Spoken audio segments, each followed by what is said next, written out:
దీక్షగా 42 రోజులు శివాలయానికి ఎవ్వరికీ చెప్పద్దు.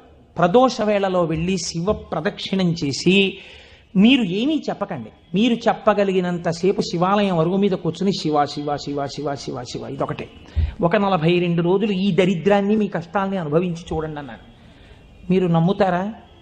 ఆ వ్యక్తి నా దగ్గరికి వచ్చి నా జీవితంలో ఆశించని రీతిలో నా జీవితానికి ఒక కొత్త మలుపు తిరిగిందండి, నేను వరంగల్ వెళ్ళిపోతున్నాను, నేను సెటిల్ అయిపోతున్నానని చెప్పాడు.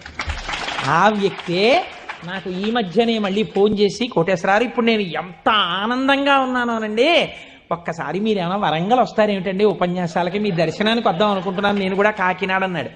అయ్యా మీరు ఎప్పుడైనా కాకినాడ ఇప్పుడు అక్కర్లేదు, ఇప్పుడు తర్వాత వద్దురు కానీ నేను వరంగల్ ఇప్పుడు మాత్రం రావట్లేదు, నేను వరంగల్ వస్తే చెప్తాను, అప్పుడు మీరు నా దగ్గరికి వద్దురు కానీ తప్పకుండా దర్శనానికి అన్నాడు. కళ్యాణి అందులో అంటారే, ఏతి జీవంతిమానందో నరం వర్ష శతాదపి అంటుంది సుందరకాండ. 100 ఏళ్ళు